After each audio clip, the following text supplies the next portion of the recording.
Selamat datang dan selamat kembali ke Rancangan di Kaum Fox Podcast. Kau dah cip-cip button tu macam Oh, aku macam lost lah. Apa semua jadi Zah? Setting dia macam lari pula. Oh serius Baik, okay lah. Ya. So korang dah dengar opening tadi. This is the first time lah. Aku main lagu Kita berduet dah Cak.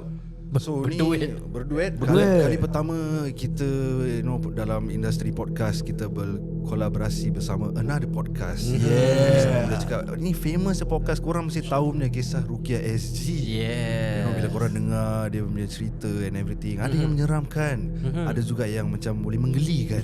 Ada pun juga menakutkan. Betul. Ya, betul. So kita bersama dengan kisah Rukia SG. Welcome to the show. Bersama Ustaz dengan Tamliha dan Ustaz Nuruddin. Thank you so Assalamualaikum. much. Waalaikumsalam warahmatullahi wabarakatuh. Thank you so much for inviting. Seram tiba-tiba How are you guys doing? Suara Okay Pontianak pula keluar. Ya. Korang okay sihat? Alhamdulillah. Terima kasih kerana menjemput kisah Rukia SG bersama dalam The Common Folks.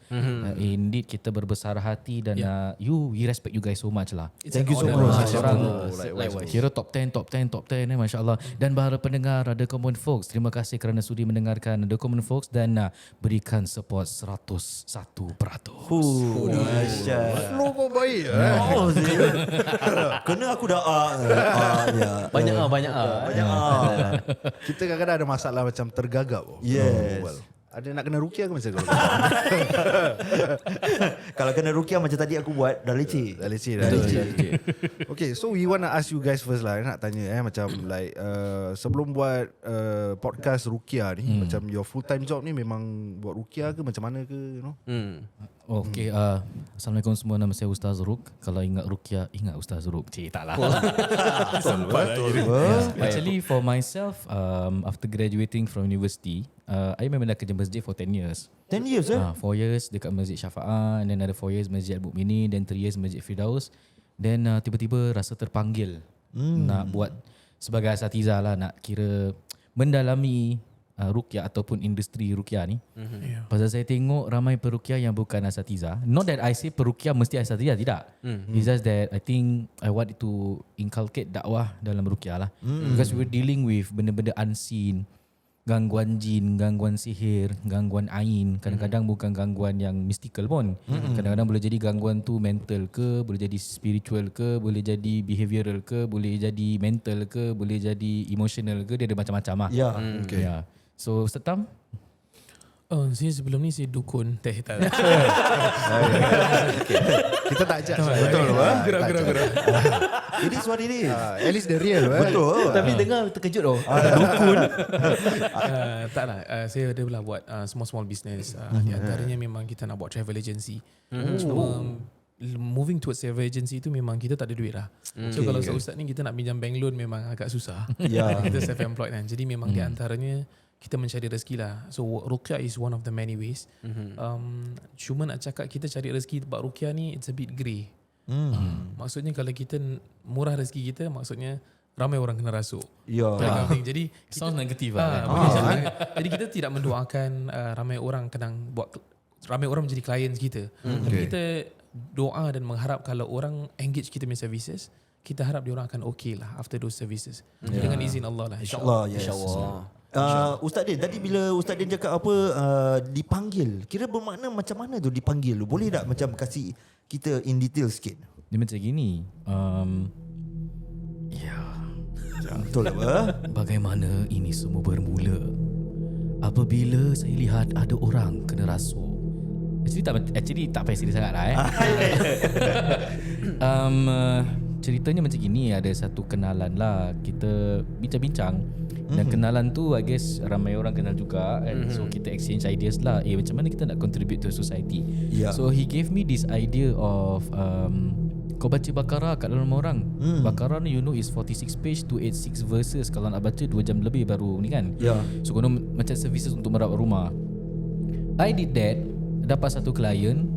So bila sampai tu, ini bermula cerita dia Teruskan. So bila kita dah baca Baqarah, rumah tu memang dah terkena gangguan. Dia punya husband, dia punya wife dah mula nampak hantu. Pendekkan cerita baca Baqarah, isteri dia kerasukan. Jangan ganggu aku. Aku yang terkejut. Bunyi kuat sangat.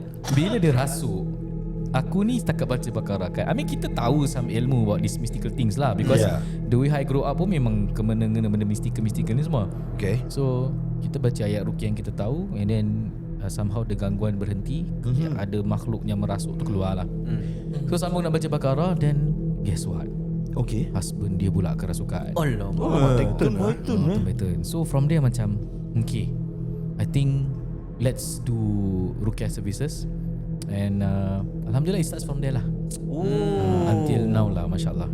Alhamdulillah. Tapi macam mana kita nak tahu ni betul-betul benda anu tu keluar daripada badan dia? Benda anu. Benda halus tu lah saya kata. Dia ada beberapa tanda lah insya-Allah, dan biasanya kalau kita baca ayat-ayat Al-Quranul Karim pada kita punya pasien, which is our clients, kita panggil patient. Okay. Pasien bahasa Indonesia. Ada darah Indonesia ke? Tak ada Okay. Boyan. Ada, kita dua boyan. Oh sama lah. Sama clan lah. Okay, teruskan Ustaz.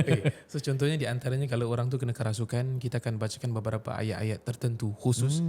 Bila dibacakan tu kita akan tengok reaksi dia, reaction. Dan di antaranya most of our clients orang akan muntah, ada yang akan meraung, pekik dan sebagainya. Dan biasanya kalau selepas muntah, selepas raungan dan sebagainya, diorang akan calm down sebentar. Dan bila diorang biasanya sadar dalam keadaan in a normal state, daripada kerasukan jadi normal state, biasanya kita membuat hipotesis. At the same time kita doa semoga keluarlah dengan izin Allah. Maksudnya dia dalam keadaan yang dia dah boleh control diri balik, ada self control. Dan biasanya di antara kita punya clients, biasa lepas rasuk diorang akan cakap astagfirullah, Allahu Akbar. Nanti diorang akan sedar yang Ustaz tadi you semua okay, macam something ada. Diorang akan ada certain reaction yang menandakan diorang dah back to normal self. Tapi benda ni alam ghaib ni kita betul-betul tak tahu sebenarnya. Pernah juga yang clients kita ada yang lepas tu kita ingat dia dah okay so dia macam ingat dah normal, sedangkan itu masih dalam rasukan. So in a nutshell, jin tu macam dia play along lah. Dan kita kalau pada awalnya kurang pengalaman, kita pun tak tahu. Betul. To a certain extent kita tahu sebenarnya belum habis pun. So depends. Ada klien cepat Saruk ada insyaAllah paling cepat 10-15 minit. Paling susah selalu saka lah. Saka Saka Kalau jin nasab ni kadang Jin nasab 2 jam 3 jam. Kejap. Aidil, dan tu yang kau kena tu apa Aidil? Yang kau cakap bismillah tapi dengan orang kata tu dengan bogil. Oh tu dia tengah bogil. Tak boleh. Janganlah. Tanya je apa tanya. Tapi kita nak faham dulu macam like your first ruqyah tu macam mana tu? Macam nervous tak? Experience dia macam mana first time? Ataupun takut ke? Kadang-kadang macam kita manusia apa? Macam benda-benda ni macam kadang-kadang rasa takut sikit. Before we add up to that, maybe I want to add up to what Ustaz Cham cakap lah. Teruskan. Para pendengar KRSG pula aku ni minta maaf lah. Para pendengar Common Folks dan juga ada yang KRSG. Okay. Yes. Usually you might be asking, kenapa Ustaz dipanggil untuk ruqyah? Bermakna adanya gangguan yang berlaku. So these are, I mean for us kita tak rawat ramai orang. For my current record, I think coming to 4,000 clients lah. I think yourself 1,000, thousands of clients Over the years lah. Over the years. Wow. Accumulated lah. Because hari-hari memang ada orang kata ada that appointments. So kita belajar from pengalaman. Now the first tanda yang selalu kita akan tanya kepada anda para pendengar, ada tak mimpi-mimpi buruk dalam seminggu? Contohnya mimpi nampak ular, mimpi nampak anjing, mimpi kena kejar pontianak, mimpi kena kejar pocong, mimpi gendong baby, mimpi menyusukan bayi, mimpi berada di tempat perkuburan, mimpi kena kejar pula dengan makhluk yang hitam besar, mimpi berlakunya persetubuhan dengan orang yang tak kenal. So these are the common signs. Now if you ada mimpi buruk sekali, it does not mean anything yet. Kalau dalam seminggu tu 2-3 kali, berdasarkan penerangan daripada Syekh Wahid Abdul Salam Bali, seorang ulama ruqyah dalam kitab Wiqayatul Insan minal Jinni Wasyaitan, kemungkinan itu tanda gangguan. Kalau kedua tanda kita akan tanya ialah, apakah benda-benda dalam rumah bergerak dengan sendiri? Apakah you dengar bunyi-bunyi goli berada di atas siling sedangkan ke atas tak ada orang? Apakah bunyi goli itu akan ikut wherever you go? Apakah you akan dengar bunyi seritan-seritan furniture di atas sedangkan jam menunjukkan 12, 1, 2 dan 3? Dan apakah antara tanda-tanda lain yang you dengar will be tu yang kedua lah. Masih lagi kedua, dengar suara orang panggil, contoh Ashraf. Dan bila kita tengok tak ada orang. Ataupun Ashraf, kita tengok tak ada orang. Ataupun kita duduk diam macam gitu. Ataupun tengah duduk those are the signs. These are real. Ni benda real Tak Based ada. on experience Tak apa. ada. Yang dia mengilai tu baik. Mengilai tu baik. Dan yang tanda ketiga, apakah tanda ketiga para pendengar sekalian? Tanda ketiga ialah bila you dah mula nampak jelmaan hantu dalam rumah. Contoh, kita ada klien yang selalu nampak pocong berada di hujung. Macam dalam bilik macam ni mungkin ada kot. Atau pernah nampak jelmaan pontianak. Atau bila you tidur tu terkena seperti sleep paralysis. Bila sleep paralysis tu mata terbuka, nampak jelmaan-jelmaan hantu berada sedang melihat kita. Ataupun tengah baring tiba-tiba ada benda pijak dada kita. Interesting. So these are the ada banyak lagi signs actually. Wow. These are the major 3 ones yang kita tanyalah. Ya. Kalau biasanya kalau ladies kan, di antara kalau pasien perempuan kita, wanita muslimah, nanti ada yang mimpi ular. Dia bangun nanti ada patukan macam jenis 2 gigitan ular kita tahu taring. Your case, yes. Ataupun nanti mula lebam-lebam di bahagian kelengkang dan sebagainya. So these are the common traits yang kalau ada biasanya terkena gangguan, tapi tak semestinya 100%. So kita kena ada macam checklist sebelum kita engage any peruqyah. Pastikan benda-benda ni memang benar terjadi lah. Means bukan sekali terus you engage. Kadang-kadang belum tentu lagi. So ni di antara apa yang kita selalu bagi tahu kita punya clients lah. Bila sebelum engage tu biar betul-betul terkena, baru you minta tolong lah. Di antaranya insyaAllah. Contohnya kalau macam dah kena 3 kali 4 kali barulah kita report tu ruqyah. Kalau kena sekali je then Should be tak ada apa-apa. Tak ada apa-apa, In fact insyaAllah. banyak daripada cases kita pun actually tak ada apa-apa. Mungkin takut atau mungkin disebabkan Paranoid. bukan kerana berjumpa dengan perawat yang cakap benda bukan-bukan. Contoh kita dah ruqyah kan, Ashraf, Asyik aku je kan. saya have to lah. saya terpaksa nak cakap sesuatu dengan Ashraf ni. Teruskan Ustaz. Saya dah baca. Saya boleh tengok Ashraf ni dalam ada jin yang duduk kat dalam. Jap. Besar biar aku jawab. Ali. Ya. Kira Ali duduk dalam macam. Kasih Ustaz. So ada asam yang perawat-perawat yang cakap lah, kau ni dah terkena gangguan ni, aku boleh nampak ni. Aku boleh nampak ada jin yang ikut kau balik. Oh, ni orang sihir kau ni. Yang sihir kau tak lain tak bukan mak kau sendiri ni yang sihir ni. So all that things is for us is we call it red flag lah. Perawat shouldn't have that kind of ability.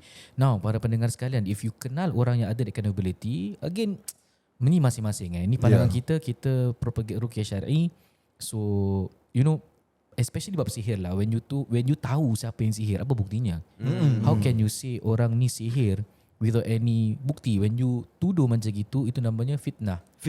So ini contohlah, how many people daripada kita pay clients yang family diorang berpecah belah because of mulut-mulut perawat macam gini. Kan ada satu kisah ni nak share lah. Teruskan Ustaz. Interesting betul cerita ni. Best Zee. Satu kes ni, keluarga ni dirawat oleh seorang wanita yang ketahui, macam nak cakap kita jangan sebut nama lah Jangan. So perawat ni seakan-akan mengamalkan ilmu perdukunan. Kita pernah rawat satu orang ini yang klaim pernah menolong perawat wanita ni lah. Jadi dia ceritakan, pendukun tu pun cakap pada lelaki yang kita rawat ni. Dia bilang, letak namanya Mamat Mamat nak tengok tak? So Mamat cakap lah, tak nak, saya tak nak. Tak boleh, Mamat ada kelebihan. So Mamat ni ceritakan, dukun ni tutup mata dia, baca. Bila buka mata, semua benda Mamat nampak. So saya tanya, Mat, kau nampak apa? Ustaz, seluruh balkoni tu penuh dengan hantu Ustaz. Pocongnya, pontianaknya, toyolnya, genderuwonya, semua Ustaz. Dan kemudian dukun tu memberikan satu makhluk kepada Mamat. Cakap, makhluk kau macam mana, Mat? Saya punya makhluk ni saya seorang boleh nampak. Setengah orang, setengah monyet. Telinga kata orang tu, gigi dia tu Ustaz, terkeluar panjang macam sun wukong, mata berapi. Cakap, serius lah. So at the point of time saya tengah rawat dia, saya cakap, Mat, kau pergi seru je benda tu sekarang. Aku rasa benda ni yang ganggu kau. Okay Ustaz, stand by. Aku Aku pun dah takut juga kan. Ini kalau aku nampak aku yang kena ni. So dia sebut nama dia lah. Letak nama dia Rosli lah. boleh lah Ruslia. Tahu what happened next? Benda tu tak muncul. Okay, So I said, Ustaz, saya pelik, kenapa saya seru sekarang ni tak muncul? Saya cakap, kemungkinan you dah insaf, you dah tahu benda ni salah. So bila you dah tahu benda ni salah, ada keinsafan, itu yang Allah bantu you tu lah. You need to understand, when you start to see things, it's never kata orang tu kelebihan. It's actually gangguan daripada benda-benda macam gini lah, yang mendampingi you tanpa you sedari lah kan. Ya, Ustaz Tam, anything to add? Kalau saya back to the question, macam kenapa kita start ruqyah di antara pengalaman. Banyak cerita, tapi di antara pertama yang saya ingat, saya pernah satu kali saya punya tangan ni rasa tajam tu. So Tangan kiri tu? Kanan dia? Kanan. Kemudian anak antara sahabat saya katalah ni mungkin terkena orang kata apa, busur macam benda tajam lah. So benda ni quite common to a certain extent. Kalau cuma jarang Singaporean cakap pasal benda ni lah dengan kita. Nanti rasa tajam, tak sedap. Bila kita check dengan doktor, semua tak ada apa-apa. Nanti diorang kata salah urat, dia bagi gel lah. Biasa lah. betul. Normal Dia bagi lah. gel yang zaman NS lah. Maybe your hand you know you got take weight or not? Nanti kasi koyok-koyok sikit. You dah angkat benda berat ke tidak. So to cut it short, memang benda tu tak hilang lah. Dah berapa minggu lamanya. Kemudian dibawa ke satu tempat ni, Central of Singapore lah. Okay. In short, tempat tu dikatakan orang ni seorang dukun lah, ataupun kita panggil bomo. Baik, orang-orangnya semua baik, tak ada yang macam pelik-pelik lah. Maksudnya diorang tak kurang ajar dan sebagainya. So bila sampai tu, dia kata, Pak Ustaz mari ke sini. Jadi dia ambil tangan saya tu, dia ambil 2 jari gini, dia tap gini, dan dia tarik sampai sini, dan sakit tu hilang on the spot. On the spot. Saya sudah dia punya ilmu bukan Semacam jalan-jalan betul Kira lah. dah bukan kaleng-kaleng lah. Kira ni dah ada level lah. Jadi saya diam tau. Kita cuak sikit lah. Kita baca Ayatul Kursi lah. Apa-apa pasang diri dulu. Sekali saya ingat dah kira nak salam dia duit, kira thank you lah kan, dah tolong nak balik. Tapi sebelum balik tu dia kata dengan orang-orang yang dekat situ, kalian mahu bertemu dengan Muhammad. Red flag. Jadi baik Islam. Aku Muhammad mana macam dia kata Nabi Muhammad. Wah, saya dah nak balik. Terus dia duduk balik lah. Kira ni drama kena tengok lah. Ada layan ni. Betul. Once in a lifetime. Jadi saya pun duduk lah. Saya dengar. Kemudian dia menurun gitu. Dia gini, dia buka mata. Dia betul-betul wallah dramatik. Dia kata akulah Muhammad. So aku macam mana, impossible lah. Mana Nabi Muhammad yang begitu suci, takkan boleh masuk dalam jasad kita yang begitu kotor kan. Aku pun tengok tepi lah, ada beberapa orang di tepi. Semua angguk lah. Semua percaya. Layan lah. Terus Berapa orang tu? ada beberapa kat dalam tu. Cuma saya macam alamak ni kalau aku tak percaya aku mesti rabak mesti kena keroyok. Tapi saya diam je lah.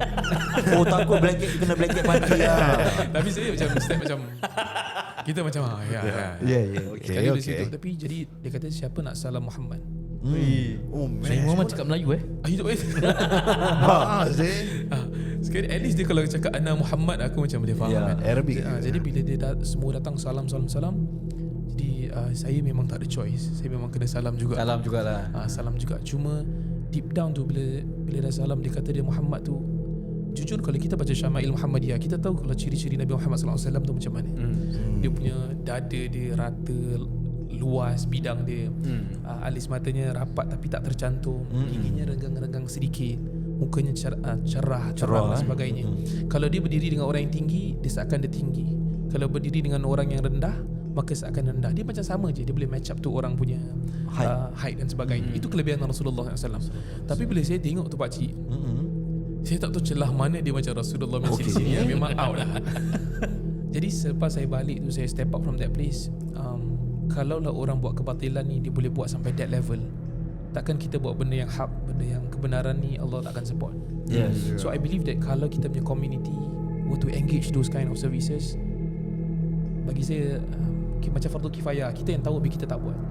From that moment onwards saya mula ruqyah. Then saya tanya Ustaz Ruq I ikut dia beberapa tempat dan sebagainya untuk gain some experiences From that moment then I start Then we start sampai ke hari ini. Alhamdulillah. Tapi yang susah dia macam zaman sekarang ni, macam let's say, macam mana kita nak tahu yang mana perawat yang betul atau perawat yang tidak, macam mana? Si Ajab, kau pernah ni experience this thing kan? Pernah. Pasal kadang-kadang macam even macam perawat ni dia datang boleh pakai songkok, baju kurung, ke jubah ke. Ayat Quran juga kan dia cakap kan. Betul. Kira ayat pun pasal macam apa macam orang-orang yang biasa macam tak tahu sangat macam makna Al-Quran ni, macam dengar ni ayat Al-Quran okey. Saya minta izin untuk jawab boleh? Boleh Teruskan. Kalau first you nak tahu pertama sekali dia kena baca Al-Quran. Itu pertama. Al-Quran dan doa-doa yang Rasulullah SAW ajar. So kalau these two dia void ataupun dia cakap Quran tak penting ataupun benda-benda ni tak penting, itu semua red flags. Pertama, tak semestinya kita lah, you boleh panggil siapa-siapa sahaja yang you rasa selesa. Pastikan dia baca Al-Quran dan doa-doa yang Rasulullah SAW ajarkan. Kemudian bacanya kena jelas. Dia tak boleh macam Okay. Because kita boleh jadi fitnah, betul. Kita tak tahu dia baca apa. Kita boleh ingat dia mesti dia baca ayat sumpah seranam je, benda-benda yang tak tahu apa benda dia baca. Mentera. Jadi kita kena baca jelas. Jadi kita punya clients ataupun pasien kita tahu apa kita baca. Dan insya-Allah orang awam akan tahu bunyi Quran macam mana. Betul tak? You tak rasa bunyi Quran tu macam bunyi nasyid apa? Betul. It's a bit different. It's quite straightforward. Jadi ni benda yang perlu ada lah. Kemudian teknik-teknik dia jangan sampai pelik-pelik. Contoh, minta pakaian dalam. Ada, kita ada. Pakaian dalam minta letak dalam bantal, suruh tidur macam di antaranya. Kemudian kita pernah ada, kita punya sahabat pendengar kita, perawat suruh dia dalam keadaan separuh bogil. Ini latest episode kan. Kita pernah ceritakan. Tapi perawat tu mandikan. Dia mandikan kakak tu separuh bogil. Ni semua dah you tak payah nak tahu dia betul tak betul, tapi ni semua salah jalan lah. Betul. So ni di antaranya lah. Kemudian kalau dia berikan kadang-kadang minyak-minyak tak betul, ataupun kadang dalam ruqyah tu dia kata okey, pakai ni gelang kita dah bacakan, jin tak akan dekat. Tu tangkal tu.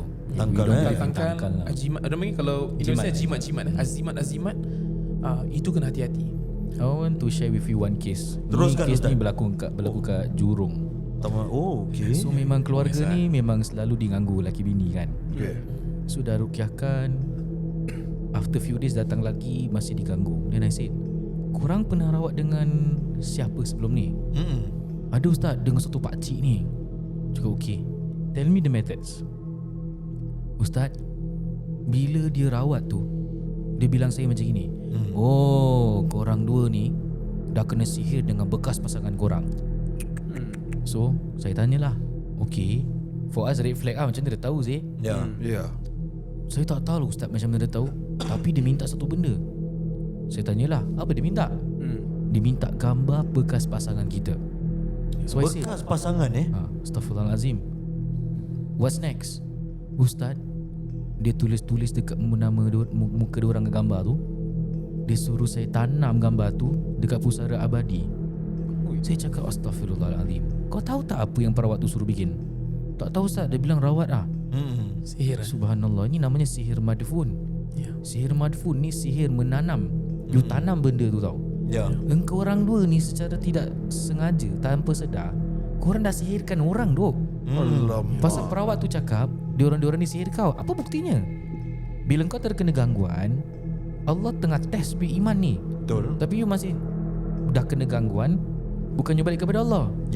You makin jatuh, you terbuat sihir pula. Tu sihir punya level ni, diorang punya level up is apabila diorang tak buat sihir sendiri, diorang akan make sure orang lain membuat sihir.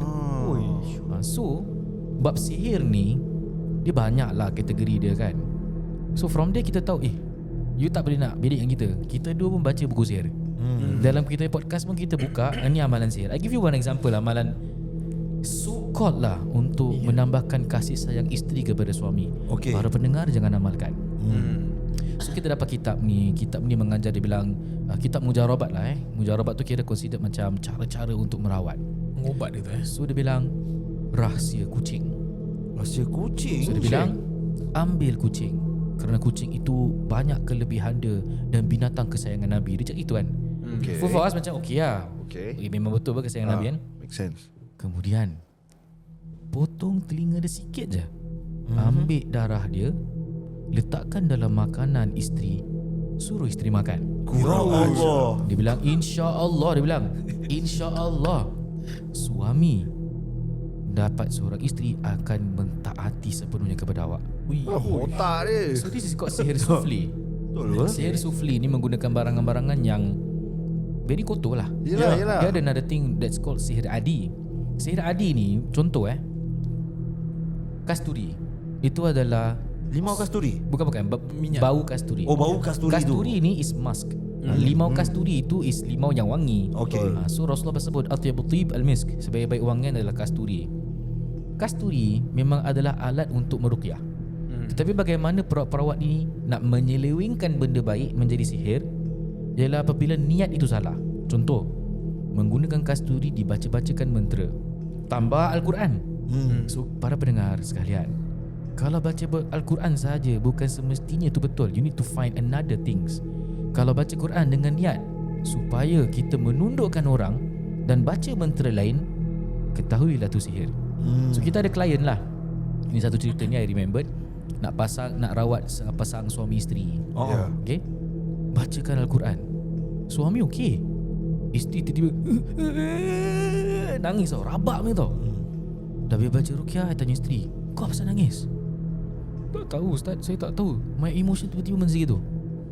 Pendekkan cerita, after that jumpalah dengan suami dia. Suami dia bilang, Din, aku ada benda nak cakap dengan kau lah, tapi harap kau jangan marah.